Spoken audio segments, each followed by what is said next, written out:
Hello friends and welcome to the exams made simple. शुरू करते हैं 11 जनवरी 2022 का the Hindu newspaper analysis. Start करने से पहले जिनको भी लगता है उनका करंट अफेयर्स वीक है, they can join our current affairs prelims revision series, prelims plus mains revision series current affairs की। And the links are there in the description comment section below, वहाँ से आप ज्वाइन कर सकते हैं। साथ ही हमारे टेलीग्राम चैनल की भी लिंक्स हैं, आप वहाँ से ज्वाइन कर लीजिए।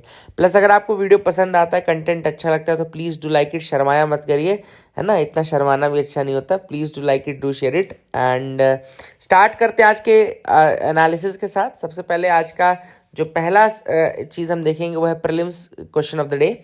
तो प्रीलिम्स का पहला सवाल है, indigo cultivation in India declined by the beginning of 20th century because, यानी कि जब 20th सेंचुरी स्टार्ट हो रहा था उस समय इंडिगो कल्टीवेशन इंडिया का डिक्लाइन करने लगा। उसका रीज़न क्या था? पहला ऑप्शन यहाँ पर है, peasant resistance to the oppressive conduct of planters. दूसरा है, it's unprofitability in the world market because of new inventions. तीसरा है, national leaders opposing to the cultivation of indigo. And D है, government control over the planters. दूसरा सवाल है, Wellesley established the Fort William College at Calcutta because. तो Lord Wellesley ने क्यों establish किया था? ऑप्शंस आपके सामने यहाँ पर है। He was asked by the board of directors at London to do so. He wanted to revive the interest of oriental learning in India. He wanted to provide William Carey and his associates with employment. He wanted to train British civilians for administrative purpose in India. Question number third है, Gandhi Irwin pact included which of the following, यानी कि Gandhi Irwin pact में इनमें से कौन सी चीजें included थी? पहला है, invitation of Congress to participate in the round table conference. दूसरा है, withdrawal of ordinance promulgated in connection with the civil disobedience movement. तीसरा है, acceptance of Gandhi ji's suggestion for inquiry into police excesses. या चौथा है, release of only those prisoners who were not charged with the violence. तो आपको बताने में से कौन सा ऑप्शन करेक्ट है? 1 ओनली, 1, 2 एंड 4, 3 ओनली, या 2, 3 एंड 4? ठीक है ना। So let's discuss one by one. Answer तो मैं आपको बता दूंगा, लेकिन आपको अपनी तरफ से क्या करना है? अटेम्प्ट करना है, प्लस मुझे बताना है कि आपने 3 में से कितने सवाल सही कर सकते थे, क्योंकि ये सारे यूपीएससी में पूछे हुए क्वेश्चन है। मजे की बात ये है, ये already previous year asked question है, तो आप इनके आंसर्स बताइए।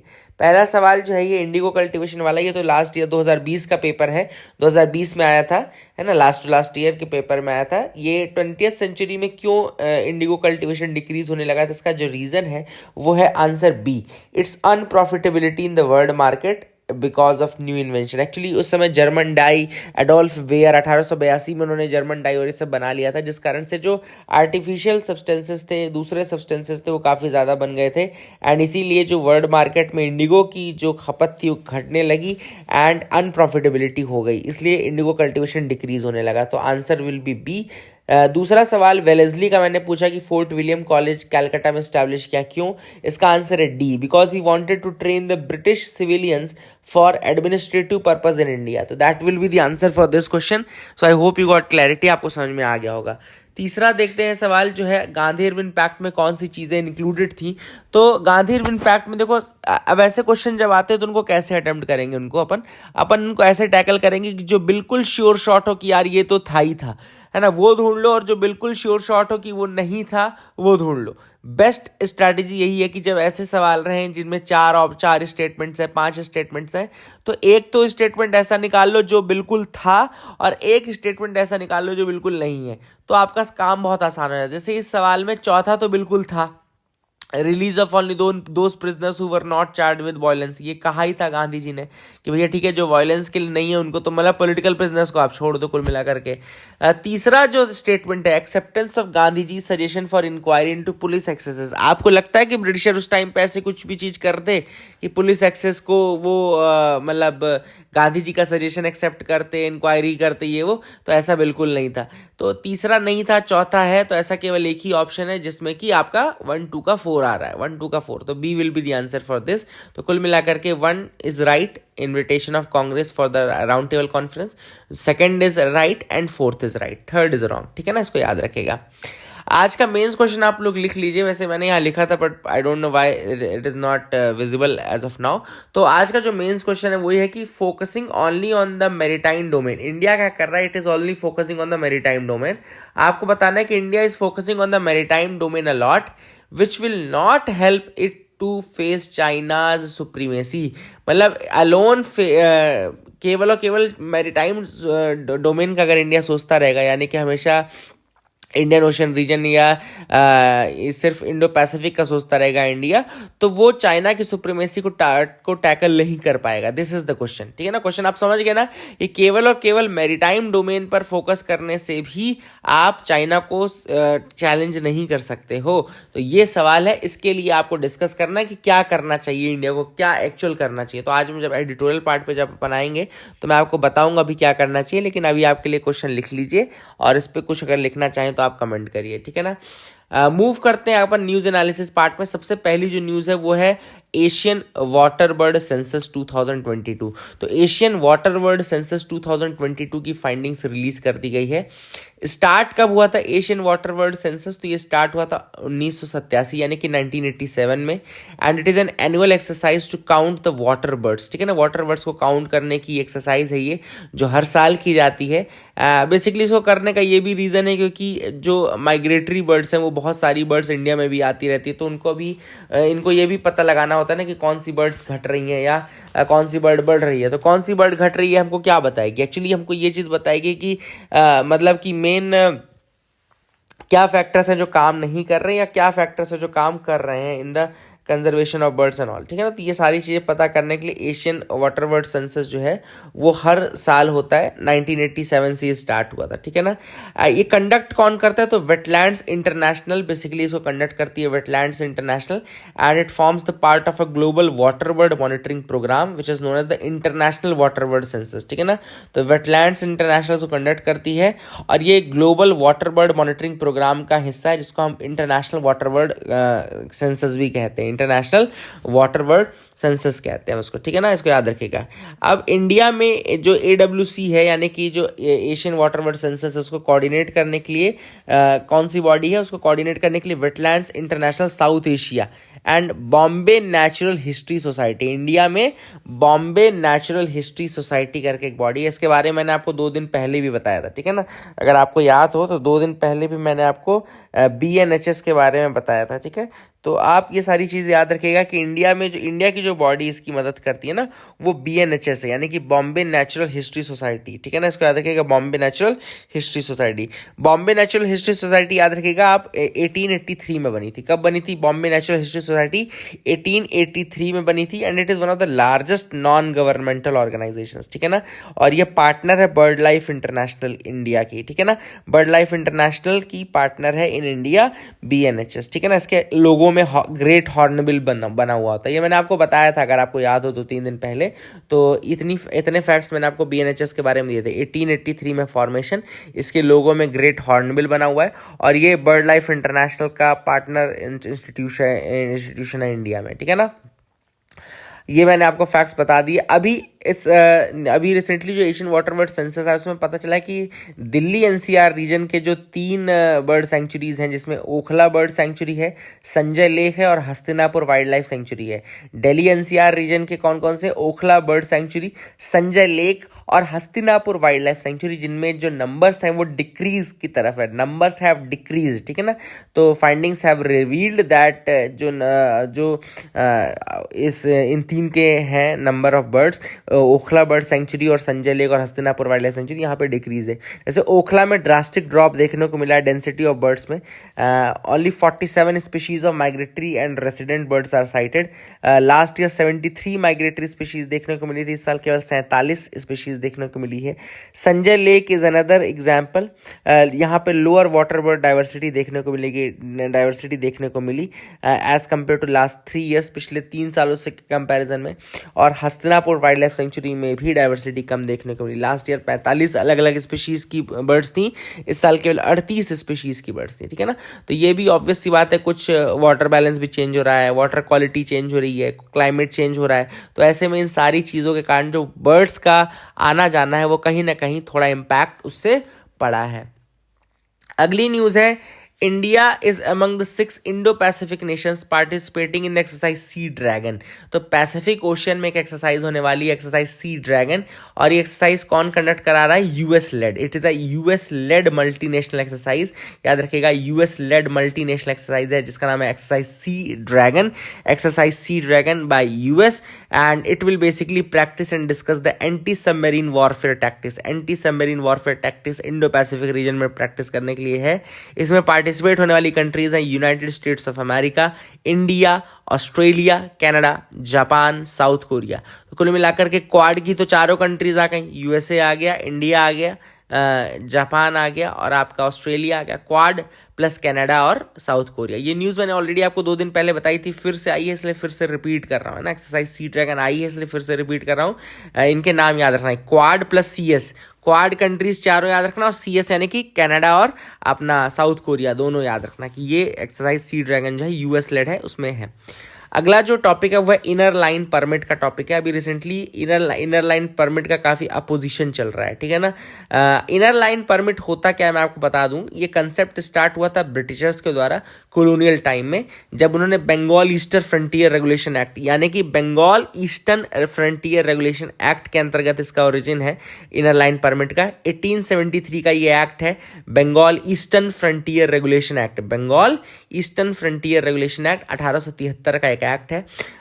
To enter and stay for any period in these areas, मतलब कि जो इनर लाइन परमिट वाले एरियाज हैं, अगर यहाँ पे इंटर करना है या स्टे करना है तो इंडियन सिटीजन्स हो चाहे कोई भी हो, मतलब फॉरेनर्स तो चलो छोड़ो, इंडियन सिटीजन्स को भी जो इनर लाइन परमिट की जरूरत पड़ती है। अभी तक ऐसे 3 स्टेट्स हैं, अरुणाचल प्रदेश, नागालैंड और मिजोरम, जिनको प्रोटेक्ट किया जाता था इनर लाइन परमिट से। लेटली मणिपुर को भी ऐड किया गया है, लास्ट ईयर दिसंबर में मणिपुर को भी। तो पहले केवल 3 थे, अमीना जिसको मैं बोलता हूँ, अरुणाचल प्रदेश, मिजोरम और नागालैंड, और यहाँ पे अब इसमें मणिपुर को, ठीक है ना, मणिपुर को भी ऐड कर दिया गया for the inner line permit area.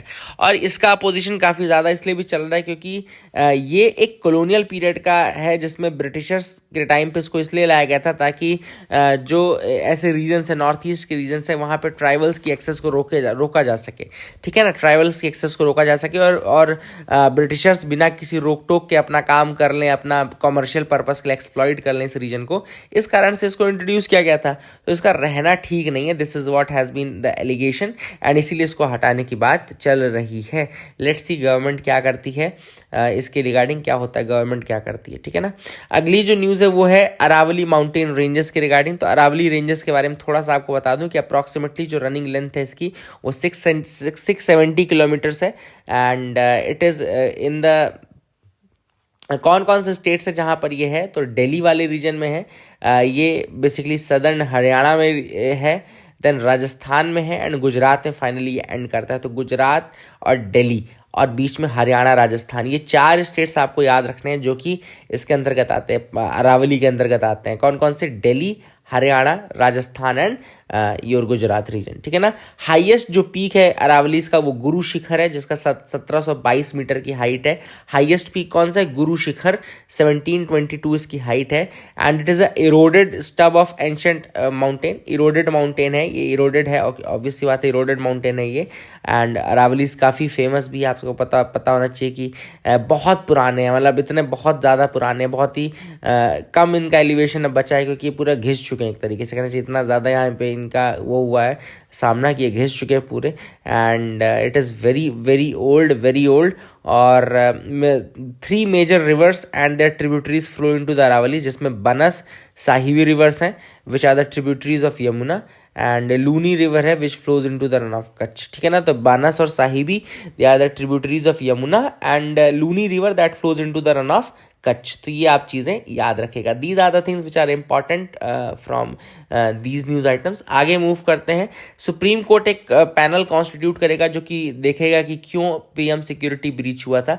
Punjab वाला रीजन आपको याद होगा जिसमें एसपीजीज कमांडोज की एक फोटो भी वायरल हुई थी। एसपीजी कमांडो पूरे गाड़ी को घेर के खड़े हुए थे पंजाब में, तो that was a security breach. काफ़ी देर तक वहाँ पे लोगों का काफ़ी जाम हो गया था। अपोजिशन मतलब जो फार्मर्स हैं वो अपोज कर रहे थे। तो बेसिकली कई एक पैनल बनाने की बात सुप्रीम कोर्ट ने कही है, ताकि जो पीएम सिक्योरिटी ब्रीच है उसके रिगार्डिंग देखा जा सके। When there is a complete breach there is no question of hearing, officers responsible are served with show cause notice, this is a rarest of the rare case, this is what the solicitor general has to say. Now Supreme Court is saying the impression you give is that you have presumed everything, then why should the court go into all this? Supreme court का अलग कहना था कि आप तो ऐसे बात कर रहे हैं जैसे आप सब कुछ जानते हो, है ना। तो उनका भी कहना सही है कि सुप्रीम कोर्ट है किस लिए। तो उन्होंने 3 मेंबर कमेटी बना दी है और वो बेसिकली डिटरमाइन करेगी कि क्या एक्चुअली ब्रीच था क्या नहीं था, ठीक है ना। So that is a thing which is important. आगे मूव करते हैं, देखते हैं और क्या इंपॉर्टेंट न्यूज आइटम्स हैं। So we can move ahead. यहाँ पे ऑन्ग सैन सू की को 4 साल की जेल कर दी गई है ना। ऑन्ग San Suu Kyi has been charged with 4 years prison. तो this is another very important news जो कि अभी आपको इंटरनेशनल से देखने को मिल रही है। ऑन्ग सैन सू की को 4 साल की जेल कर दी गई है। एंड म्यांमार में ऑलरेडी बहुत ज़्यादा डिस्प्यूट चल रहा था, म्यांमार में काफ़ी ज़्यादा डिस्प्यूट चल रहा है और अभी भी प्रोटेस्ट चल रहा है for the release of Aung San Suu Kyi. लेकिन जब से मिलिट्री का टेक ओवर हुआ है, मतलब मिलिट्री ने जब से टेक ओवर किया है, तब से काफ़ी ज़्यादा ये प्रोटेस्ट चल रहे हैं। ऑन्ग सैन सू की बारे में ये भी याद रखिएगा कि ऑन्ग सैन सू की को नोबेल पीस प्राइज़ भी मिल चुका है। ऑन्ग सैन सू की has got the Nobel peace prize. And अभी रिसेंटली अब म्यांमार की जो म्यांमार में जो आर्मी है उन्होंने अपने उसके थ्रू इनको जो पनिशमेंट है वो कितने साल की दी है, 4 साल की पनिशमेंट दी है। So she is a very important person, है ना। And she is a Nobel Prize winner, she is a Nobel Prize laureate as well, इसको याद रखिएगा। एंड ऑन्ग सैन सू की जो फेमस हुई थी ना, एक बहुत इंपॉर्टेंट चीज़ मैं आपको बताता हूँ। इसकी एक बहुत famous uprising Aung San Suu की जिसको हम 8888 अपराइजिंग बोलते हैं, याद रखिएगा।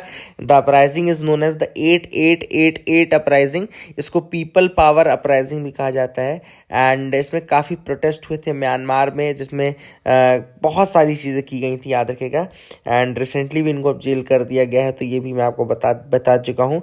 एंड जो मेन इनके फेमस होने का रीज़न था ना, वो याद रखेगा वही था कि उनको वहाँ पे मतलब लगभग 8888 जो ये मूवमेंट है काफ़ी इंपॉर्टेंट है। इनको जो नोबेल प्राइज़ मिला था वो 1991 में मिला था, याद रखिएगा, ये भी याद रख सकते हैं। 1991 का नोबेल प्राइज़ मिला है, नोबेल पीस प्राइज़। एंड इसके अलावा she was awarded the Jawaharlal Nehru peace prize in 1992।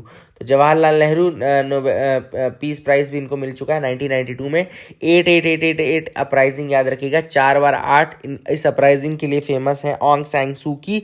And she is a human right activist as well. So these are the facts regarding Aung San Suu Kyi जो मैं आपको बताना ज़रूरी समझता हूँ। I hope you will remember these facts, इनको आप याद रखने की कोशिश करेंगे। At Golden Globes Power of the Dog West Side Story win top film prize. तो यहाँ पे Power of the Dog and West Side Story को दे won the top film prizes at the untelevised Golden Globe award. तो Golden Globe award मिले जिसमें Power of the Dog movie and West Side Story they won the top film prizes, ठीक है। इनको top film prices मिला, ये आप याद रख सकते हैं। Power of the Dog is a Jane Campion's dark western movie and ये याद रख सकते हैं। दूसरी जो मूवी थी मैंने आपको बता दी already, the West Side Story, तो वो भी आप देख सकते हैं। गोल्डन ग्लोब अवार्ड काफ़ी फेमस अवार्ड्स हैं, ऑस्कर अवार्ड के बाद यही सबसे अधिक जिनका कहना चाहिए नाम आता है ऐसे अवार्ड्स हैं, ठीक है ना। आगे मूव करते हैं, मैं आपको थोड़ा सा और कुछ बता दूं। जैसे यहाँ पे नॉट दिस पेज, अभी हम यहाँ पे नहीं आएंगे, अभी हम दूसरे पेज पे आते हैं, ठीक है ना। As of now we will go to some other pages. हाँ, यहाँ पे एडिटोरियल पेज पर हम आते हैं। एडिटोरियल पेज में सबसे इंपॉर्टेंट जो आज का एडिटोरियल है वो है the sail that Indian diplomacy statecraft need. अब यहाँ पर जो आर्टिकल में ऑथर ने बात कही है वो बात की सबसे पहले अभी रिसेंटली हमारे यहाँ जो 26 जनवरी का फंक्शन होगा उसमें 5 सेंट्रल एशियन लीडर्स आने वाले हैं, ठीक है ना।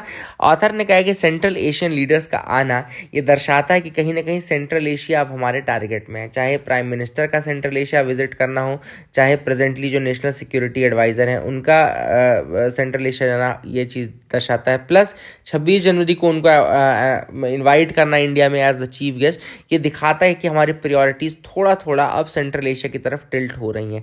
That's a very good sign. Author ने कहा कि ये बहुत अच्छा साइन है क्योंकि सेंट्रल एशिया ऑलरेडी हमारे लिए बहुत इंपॉर्टेंट है, चाहे वो कनेक्टिविटी के लिए हो, चाहे वो डिफेंस के लिए हो, चाहे वो सिक्योरिटी कोऑपरेशन के लिए हो, चाहे वो इंडिया की सॉफ्ट पावर के लिए हो, चाहे वो ट्रेड और इन्वेस्टमेंट पर्पज से हो, all these things are connected. चाहे वो एनर्जी सिक्योरिटी हो, चाहे ट्रेड कॉमर्स हो, चाहे वो डिफेंस हो, चाहे वो कनेक्टिविटी हो, इन सब के लिए हमको सेंट्रल एशिया की ज़रूरत कहीं ना कहीं बिल्कुल पड़ेगी, ठीक है ना।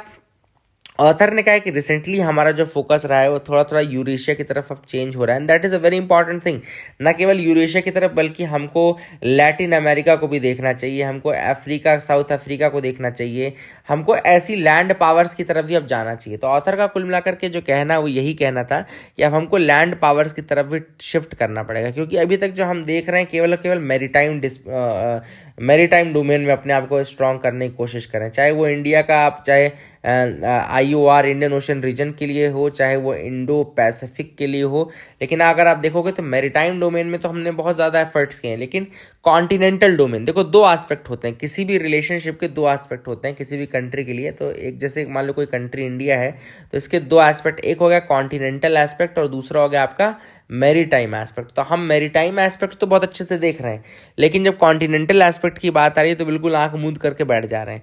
तो कुल मिलाकर के हमको अपना कॉन्टिनेंटल एस्पेक्ट भी उतना ही स्ट्रांग रखना है जितना कि हमारा मैरीटाइम है, तभी तो हम काउंटर कर पाएंगे। चाइना का अगर आप देखो तो वहीं चाइना का कितना है कि पहले तो उसने बेल्ट एंड रोड इनिशिएटिव कर दिया, भैया वो बेल्ट एंड रोड इनिशिएटिव में रोड्स बना रहा है, कनेक्टिविटी, मतलब कॉन्टिनेंटल को ट्रैप कर रहा है। फिर इसी का उन्होंने मैरीटाइम वर्जन भी किया है, मेरे ऐसा नहीं कि स्ट्रिंग ऑफ पर्ल्स और ये सारी चीज़ें।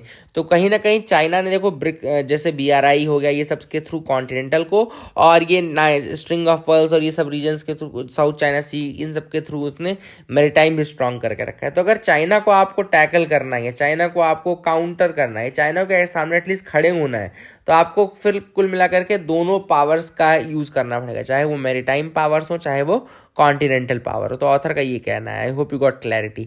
और दूसरी चीज़ की जो सेंट्रल एशिया रीजन है ये सब, अब इंडिया को जो सबसे अधिक ज़रूरत है वो कनेक्टिविटी की ज़रूरत है, और बहुत सारे इसकी कनेक्टिविटी का इश्यूज़ का कारण ये दो कंट्रीज़ है। कौन कौन सी दो कंट्रीज़? एक है चाइना और दूसरा है पाकिस्तान। हमारे जो कनेक्टिविटी इश्यूज़ हैं वो इन दो कंट्री से कारण आ रहे हैं। पहला चाइना कारण हमको पता है, लद्दाख वाला जो रीजन है और ये सब रीजन है, यहाँ पे हम कितना ज़्यादा कटे हुए अलूफ हैं और चाइना इसका बार बार मिसयूज़ भी करता है। पाकिस्तान की रीजन में साथ साथ हमने देखा कि अफगानिस्तान हमारी जाने की जो एक्सेस है वो पाकिस्तान से थी, उसको रोक दिया था, पाकिस्तान ने उसको रोक दिया है। तो हम अफगानिस्तान में नहीं जा सकते, सेंट्रल एशिया नहीं जा सकते पाकिस्तान के थ्रू। तो ये सब चीज़ें काफ़ी इंपॉर्टेंट है, और ऑथर ने यही कहा है कि हमको अपने मैटर्स भी उठाने आने चाहिए।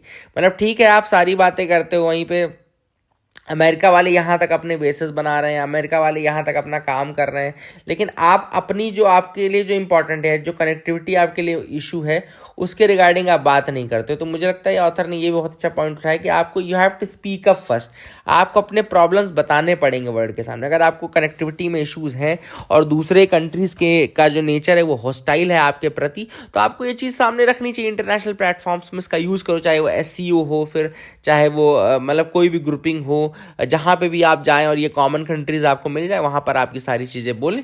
तो कुल मिलाकर के ऑथर ने कहा है कि भैया आपको असर्टिव रहना होगा, और इंडिया को न केवल मैरीटाइम डोमेन बल्कि आपको अपना कॉन्टिनेंटल इंटरेस्ट भी मेक श्योर करना होगा, है ना। तभी आपका जो ट्रेड है, तभी आपका जो मार्केट ग्रोथ है, ये सारी चीज़ें तभी हो पाएंगी जब आप केवल एक डोमेन को नहीं टारगेट करोगे, दोनों डोमेन्स को टारगेट करोगे। So this was the editorial.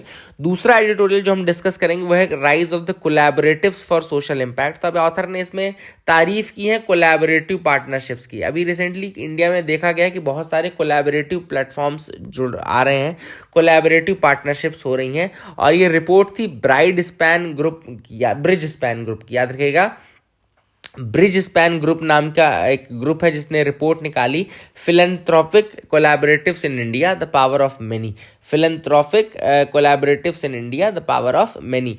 अब इस रिपोर्ट में यानी कि ब्रिज स्पैन रिपोर्ट जो आई है ब्रिज स्पैन ग्रुप का, ये philanthropic collaboratives in India the power of many report, इसमें ये बताया गया है कि किस तरीके से रिसेंटली इंडिया में जो ग्रुप्स हैं, ग्रुप्स का डेवलपमेंट हुआ है, जो इस तरीके के लोग एक दूसरे के साथ फॉर्मली इनफॉर्मली कैरेक्टराइज मिल रहे हैं और उसके बाद फिर काम करना चाहते हैं for making the social change बनाने के लिए, करने के लिए। So that has been very much effective, that has been very much useful.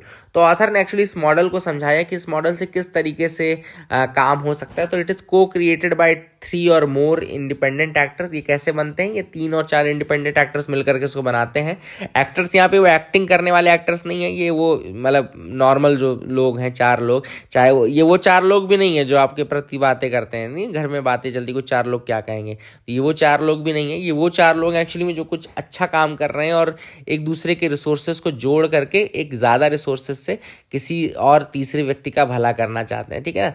तो दैट इज़ द थिंग। तो ये फिलैंथ्रोपिक ग्रुप है। इस तरह से कोलैबोरेटिव्स बनाए जाते हैं जिनका एक शेयर्ड विजन होता है। कोलैबोरेटिव ऑब्वियस सी बात है, शेयर्ड विजन वालों के साथ ही बना सकते हैं, आप ऐसे तो नहीं बना लेंगे किसी के भी साथ, है ना। That is the big thing. Then collaboratives का सबसे बड़ा एडवांटेज ये है कि इनके पास जो फंडिंग होती है बहुत ज़्यादा होती है। The funding is very easy and इनका बजट भी ज़्यादा हो जाता है। ऑब्वियस सी बात है, जब 2-3-4 लोग अपने रिसोर्सेज सारे मिला लेंगे तो फंडिंग तो ज़्यादा हो जाएगी, तो great it has a better chance of getting more funding. तो ज़्यादा फंडिंग इसको मिल जाती है, ज़्यादा फंडिंग हो जाती है।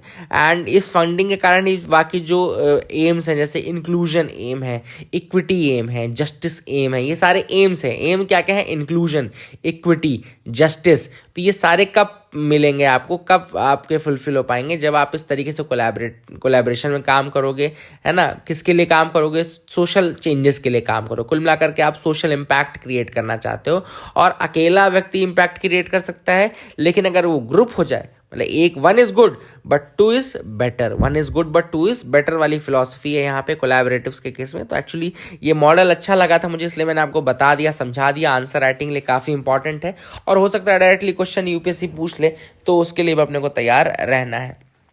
कोलैबोरेटिव्स की एक प्रॉब्लम भी आती कहीं ना कहीं, ऑथर ने वही बताई है, जिसमें कि सबसे बड़ी प्रॉब्लम है कि जब ऐसे लोग सामने आते हैं या आपस में आते हैं तो एक ट्रस्ट का बहुत डेफिसिट होता है। कई बार ट्रस्ट डेफिसिट के कारण कई पार्टनरशिप्स बिगड़ जाती हैं। दूसरी चीज़ की जैसे डिसीजन मेकिंग, जैसे 3-4 लोग हैं, पैसा तो तीनों चारों ने लगाया है, तो डिसीजन मेकिंग करना कई बार टफ हो जाता है, क्रेडिबिलिटी बनाना टफ हो जाता है, building trust is difficult. Collaboration means complication, ये भी उतना ही हैं। तो ऐसे में बहुत इंपॉर्टेंट है कि आप बहुत ही मैच्योर्ड वे में आप चीज़ों को हैंडल करें, तभी आप कहना चाहिए एक अच्छा कोलैबोरेशन बना पाएंगे। तो this is what has been mentioned in this article. I hope you got clarity regarding that as well, आपको समझ में आ गया होगा। आगे मूव करते हैं। यहाँ पे एक आर्टिकल है, Manipur government issues disturbed area notification. अब मणिपुर गवर्नमेंट ने इशू किया है डिस्टर्ब्ड एरिया का नोटिफिकेशन, है ना। कई लोग प्रोटेस्ट कर रहे हैं कि भैया अफस्पा हटा दो, लेकिन मणिपुर की खुद की जो गवर्नमेंट है उसने armed forces special powers act 1958 के तहत मणिपुर के कुछ रीजन्स को डिस्टर्ब्ड एरिया घोषित किया है। अब थोड़ा सा मैं आपको इसके बारे में कुछ फैक्टोलॉजी बता दूंगा, अगर if you permit me for that. तो यहाँ पे 1-2 फैक्ट्स मैं आपको बताना चाहूँगा, जैसे डिस्टर्ब्ड एरिया के बारे में ही, कि disturbed area is a area which is declared by notification under section 3 of the AFSPA. Section 3 के अंतर्गत डिस्टर्ब्ड एरिया नोटिफाई किया जाता है, और जो भी एरिया नोटिफाई होगा वो डिस्टर्ब्ड एरिया कहलाएगा। और डिस्टर्ब्ड एरिया याद रखिएगा, मतलब कौन डिक्लेयर करता है, तो या तो सेंट्रल गवर्नमेंट, ये मेरी बात लिख लो, इस चीज़ को लिख लो, क्वेश्चन यहीं से आएगा, सेक्शन 3 के अंतर्गत। और सेंट्रल गवर्नमेंट या तो गवर्नर ऑफ द स्टेट या तो administrator of the union territory can declare whole और पार्ट ऑफ द स्टेट और union territory to be disturbed area. तो चाहे सेंट्रल गवर्नमेंट हो, चाहे गवर्नर ऑफ द स्टेट हो, या फिर एडमिनिस्ट्रेटर ऑफ यूटी हो, ये डिक्लेयर कर सकते हैं, ठीक है ना। क्या डिक्लेयर कर सकते हैं कि एक एरिया कोई आर्म्ड मतलब स्पेशल पावर्स प्रोटेक्शन एक्ट के अंतर्गत अफस्पा वाला डिस्टर्ब्ड एरिया है, ठीक है ना। एंड इन्फोर्स करने की जो पावर है कौन से मिनिस्ट्री को है, वो होम मिनिस्ट्री के पास है। जो अफस्पा इन्फोर्स करता है कौन से मिनिस्ट्री है, वो होम मिनिस्ट्री है। 1958। इसका एक और इंपॉर्टेंट चीज़ बता दो कि इसका जो ओरिजिन है वो रूटेड है लॉर्ड लिंगलिथगो का ऑर्डिनेंस था 1942 का, जो कि क्विट इंडिया मूवमेंट के टाइम पे नागालैंड में लाया गया था, ठीक है ना। याद रखिएगा, to curtail the Quit India Movement, ये लाया गया था, लॉर्ड लिंगलिथगो का ऑर्डर था 1942 का, जो कि कहाँ पे लाया गया था, नागालैंड वाले रीजन में लाया गया था, ठीक है ना। ये भी आप फैक्ट याद रखिएगा, लॉर्ड लिंगलिथगो 1942, और 1942 में इसको लाया गया था नागालैंड वाले रीजन में, ताकि वहाँ पे जो इस तरह से एनिमिटी बढ़ रही है उसको कम किया जा सके। सारी चीज़ें याद रखिएगा। क्विट इंडिया मूवमेंट को कुल मिलाकर के ख़त्म करने का जो बेसिक एम था वो ये था। एक और न्यूज़ हम देखते हैं यहाँ पे, Ghaziabad most polluted city says NCAP report. अब एनसीएपी यानी कि नेशनल क्लीन एयर प्रोग्राम की रिपोर्ट आ गई है, जिसमें उन्होंने कहा है कि भैया बहुत ही गंदी एयर कंडीशन है आपकी गाजियाबाद की, फिर उसके बाद दिल्ली की, और ये चीज़ थी इंपॉर्टेंट। यहाँ पे कुछ चीज़ें मैं बता दूँ आपको, जैसे कि एक तो नेशनल एयर क्वालिटी इंडेक्स के बारे में। नेशनल एयर क्वालिटी इंडेक्स जो है वो 2014 में लॉन्च किया गया, और इसमें इसका जो टैगलाइन था वो था 1 नंबर 1 कलर 1 डिस्क्रिप्शन। मतलब यहाँ पे अलग अलग कलर कोडिंग के हिसाब से ये बताया गया है कि कौन सा कहना चाहिए कि मतलब किस एयर क्वालिटी को आप बिलोंग करते हैं। जैसे कि मैं आपको कलर कोडिंग में, let me show you that, if I can show you, है ना, let me see. Okay, so this is the colour coding. आप देख सकते हैं यहाँ पे, जैसे 0 से 50 तक अगर इंडेक्स आ रहा है तो गुड एयर क्वालिटी है, 51 to 100 सेटिस्फैक्ट्री है, 101 to 200 इसमें आपका मॉडरेट है, 201 to 300 आपका पुअर है, then 301 to 400 and very poor है, देन 401 to 500 सीवियर है। तो ये 6 अलग अलग air quality central pollution control board ने एयर क्वालिटी स्टैंडर्ड्स बनाए हैं। किसने बनाए हैं? CPCB, central pollution control board ने ये एयर स्टैंडर्ड्स बनाए हैं। अब यहाँ पे 2 एयर स्टैंडर्ड्स हैं, एक तो नेशनल एयर क्वालिटी इंडेक्स और दूसरा national ambient air quality index. तो सबसे पहले मैं नेशनल एयर क्वालिटी इंडेक्स की अगर बात करूं तो इसके अंतर्गत 8 पॉल्यूटेंट्स आते हैं, ठीक है ना, याद रखिएगा 8 पॉल्यूटेंट्स हैं जो कि नेशनल एयर क्वालिटी इंडेक्स के अंतर्गत आते हैं। वो 8 पॉल्यूटेंट्स कौन कौन से हैं? PM10, PM2.5, nitrogen dioxide, sulphur dioxide, carbon monoxide, ozone, ammonia and lead. ये 8 उसके अंतर्गत आने वाले पॉल्यूटेंट्स हैं एयर क्वालिटी इंडेक्स के अंतर्गत। अब इसी 8 में से अगर आप 4 और जोड़ दो तो national ambient air quality index बन जाएगा। अब वो नए 4 कौन से हैं? तो इसमें बेंजीन, बेंजोपायरीन, आर्सेनिक और निकल आता है। बेंजीन, बेंजोपायरीन, आर्सेनिक और निकल, दीज आर द नेक्स्ट 4। तो ये 12 मिलकर के क्या बनाते हैं? एम्बिएंट एयर क्वालिटी इंडेक्स, ठीक है ना। तो I hope you got clarity regarding these as well. ये भी समझना बहुत ज़्यादा ज़रूरी था। आई होप आपको समझ में आ गया होगा, ठीक है ना।